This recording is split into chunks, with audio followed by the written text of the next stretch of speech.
नर्मदा जयंती पर मां की पीड़ा, आस्था के नाम पर बातें बड़ी बड़ी, असलियत में केवल दोहन का शिकार। मैं नर्मदा मैया हूं, मेरे हालात पर जरा तरस खाओ। मैं नर्मदा हूं, तुम्हारी माँ, तुम्हारी तारनहार। मेरे नाम और मेरे जल से तुमने अपने पाप धोए हैं। मेरी कथा सुनकर अपने को धन्य करते हो। मेरे जल से ही तुम्हारे खेतों में हरियाली है, तुम्हारी कोठियां अन्न से भरी हैं, तुम्हारे कंठ भी मेरे ही जल से तर हो रहे हैं।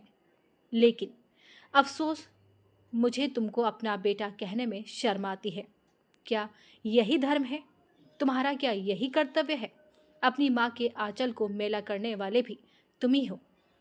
मेरे नाम पर तमाम योजनाएं बना ली, तरह तरह के दावे किए। किसी ने पुरस्कार लिए तो किसी ने पद ले लिया। आस्था के नाम पर चुनरी उड़ा दी और महाआरती कर ली। आज भी यही होगा? क्या कभी सोचा है ये जयकारे मुझे कचोटते हैं? ये बथा है उस नर्मदा की जिसे कलयुग की गंगा कहा जाता है। हर पर्व पर पुण्य स्नान के लिए लाखों लोग नर्मदा में डुबकी लगाते हैं और अपने पाप धोकर भूल जाते हैं। नर्मदा जयंती पर मां नर्मदा की असलियत उजागर करती हुई ये रिपोर्ट। अवैध खनन से बिगड़ा मां नर्मदा के तट का स्वरूप, कहीं टापू तो कहीं झील। रायसेन जिले के बाड़ी के पास बख्तरा से उदयपुर के अंतिम छोर छोकलपुर तट तक लगभग 70 किलोमीटर में नर्मदा का विस्तार है। इस बीच लगभग 12 तट हैं जहां लोग पर्वों पर स्नान के लिए जाते हैं। नर्मदा के उत्थान और संवर्धन के लिए कई योजनाएं बना ली गई। उनका नतीजा कहीं दिखाई नहीं देता। रेत का अवैध उत्खनन नर्मदा के स्वरूप को बिगाड़ने का सबसे बड़ा कारण है, जिसे रोकने के लिए कई दावे किए गए, लेकिन असलियत में उत्खनन आज भी जारी है।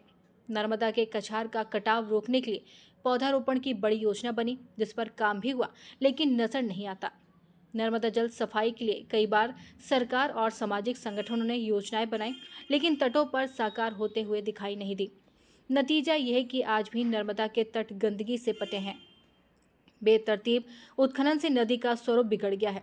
तटों के पास कहीं कहीं गहरी खाइयां हैं तो कहीं टापू बन गए हैं, जो हादसों का कारण बनते हैं। दरअसल नर्मदा राजनीति से जुड़े दबंगों के लिए केवल कमाई का जरिया बन गया है। रेत के व्यापार से जुड़े लोग नर्मदा का दोहन ही कर रहे हैं। सरकार ने कुछ साल पहले तटों का निर्माण करने की योजना बनाई थी, वे भी पूरी तरह सफल नहीं हुई है।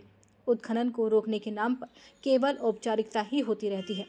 भाजपा ने नमामि नर्मदे प्रकोष्ठ बनाया, जो अब केवल नाम के लिए ही है।